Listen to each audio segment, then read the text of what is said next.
Alrighty. Welcome back to The Eighth Son. Are you kidding me? Anime review episode number 4. This is discussing episodes 8 and 9. Episode starts off with Win's older brother Kurt receiving a letter from a mysterious messenger. Of course, he can't read because he's illiterate. So his beautiful wife Amelia reads it to him, and she reports him, "Oh, I'm sorry, Kurt. Your brother just died." And he's like, "What?" And before any more of that, we basically do a flashback. So we have Wendell and his party just relaxing at their mansion in the capital. Where we inform, "Oh yeah, we got an assignment for you. We're gonna explore a labyrinth." Yep.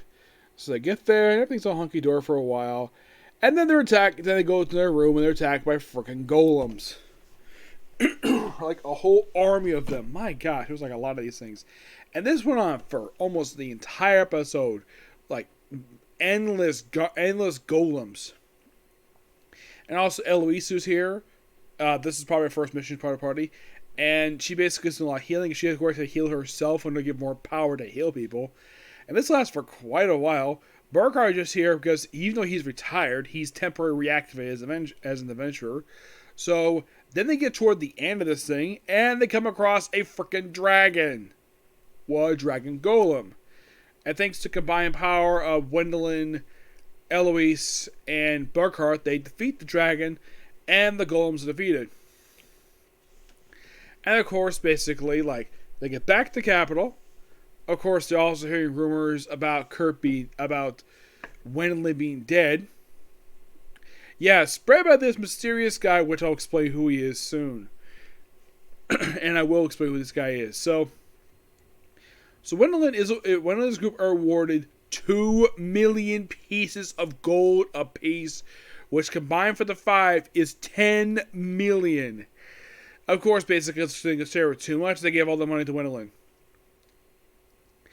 And the thing is, it's not all at once because that'll bankrupt the country. So it's basically a series of payments over the next 20 years. Like, okay, he of course hears about rumors about his apparent death. So he basically thinks he should investigate who's been spreading these rumors. Then we see a debut of Wilma. Yes, Wilma. I believe that's her name, correct? Wemmel. That's her name, Wemmel. This cute girl, that's what the girls described her, and she's basically just wandering about. And then of course we have a party going. Then we have basically them going to the magical research center where they summon something and it's on a giant cart. She of course smells like, that smells good. And then we see what this is later at the party they're hosting. It's tuna. Now, they say it's tuna, it's more like sushi. Excuse me. This probably was a translation error on the part of Crunchyroll to do this, because you look at basically what they're using, and they say it's tuna, but that does not look like tuna, that looks like sushi. Now, I'm not sure why they made this change for. Now, if you're curious, did you just see in the book itself? I believe so. This is from book 4, if I'm not mistaken. Because basically, episode 8 was like the entirety of book 3, like almost the entire thing. Even the beginning, you have the beginning of the 9th episode covering this. So then, of course, she introduced herself to, of course, thanks to her father being there. And it turns out she's actually a musclehead, where apparently she uses magic power muscles, and the way to keep herself from basically going crazy, she's a glutton. Yep, she's a glutton. And of course, she's eat all the food. She basically bursts the party. No one has any who she is except for her own father. And of course, she's hired as spot to be Wendelin's bodyguard, though from what I heard, she does become involved with him romantically. Don't worry, that comes later. So then, of course, because they have all this attention to them, they need to move back to the area, the previous mansion the other mansion they have. So, but they need the mansion to keep still running, so they hire a manager. They hire basically the guy who won the tournament. Yes.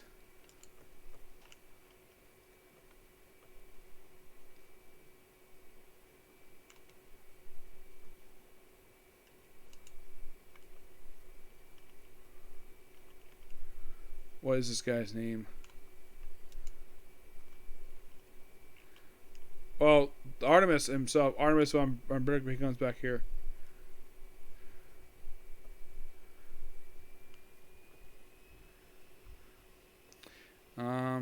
Let's see.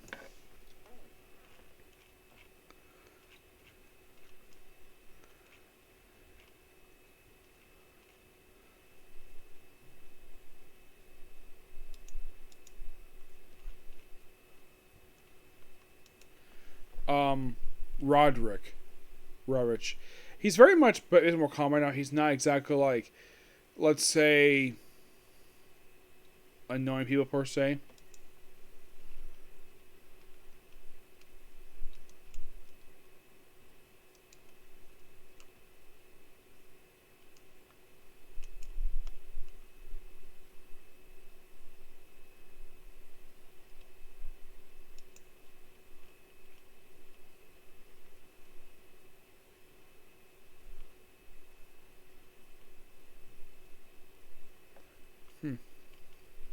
Yeah. Oh, by the way, the person responsible is Baron Ruchner, who Roderick's father. He basically investigates it, and it was so obvious it was him because he's jealous of Gwendolyn's popularity.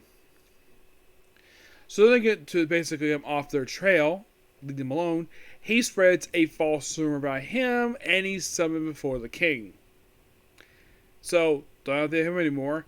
Then of course, oh crap, he sent a letter out to his brother Kurt. So they go out basically, the six of them along with Kurt, because almost getting two. So the episode ends basically where we left off, beginning of episode 8, and it was like, oh, Amelia's like, oh no, but I was like, and she looks like, Kurt, and they look out the window, and Gwendolyn's there with his entire party, and they have something to discuss. And that's pretty much the 2 episodes in a nutshell. This definitely was 2 really good episodes. I thoroughly enjoy these. As of right now, currently, I have 3 more episodes left to go for the entire series. Well, for the season anyways. I'm hoping for season 2. I'm only planning to do at the moment about 2 more episodes, and then basically I'm going to read book 5, and then watch the final episode of the season. Yep. But these episodes were good. So that's going to be pretty much it, particular view. Next up is going to be a couple comic corners, and then basically I might call it a night at that point because I got to stream new tonight. Okay, see you. Bye.